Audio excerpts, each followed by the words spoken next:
Vendanger cette année relèverait presque du miracle. Les pluies incessantes de ces derniers mois et le manque d'ensoleillement ont fait souffrir les vignes, à tel point que certains n'auront rien. Dans le Loir-et-Cher, ce viticulteur est le seul de sa cuma à récolter cette année.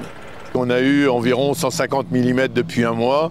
Les sols sont détrempés, on n'a pas eu de soleil, donc la maturité n'a pas avancé. Et cette année, c'était très rapide parce qu'on a eu du mauvais temps et on a récolté rapidement, ayant peur de la pourriture et des intempéries. Dans ces conditions, forcément, la récolte est médiocre. Quantité et qualité font défaut pour la plupart des cépages.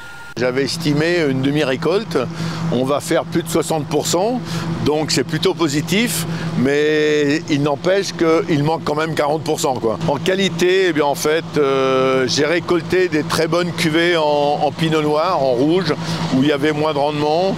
Les blancs, on arrive à 10,5, 11 péniblement, alors que j'ai récolté des 12, au-dessus de 12 pour des rouges. Il y a eu un risque, une pression importante de mildiou.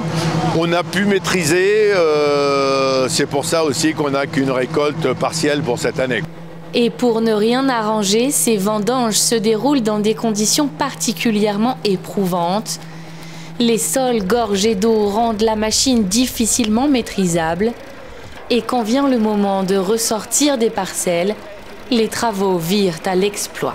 Les racines se trouvent comprimées par le passage de la machine qui est lourde. C'est aussi pour ça qu'on vide régulièrement sans alourdir la machine, qu'on ne tourne pas à plein régime. Une année aussi difficile que ça, et sur toute la saison, j'en ai pas souvenir. On a eu des passages difficiles, des passages pluvieux au moment des traitements, on a eu des années humides au moment de la récolte, mais là en fait on a de l'eau depuis octobre l'année dernière et sans interruption. On a toujours eu un excès d'eau depuis un an.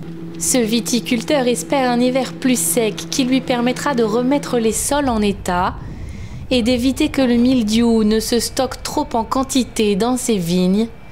Les conséquences de cette année catastrophique seront visibles au moins encore jusqu'au printemps.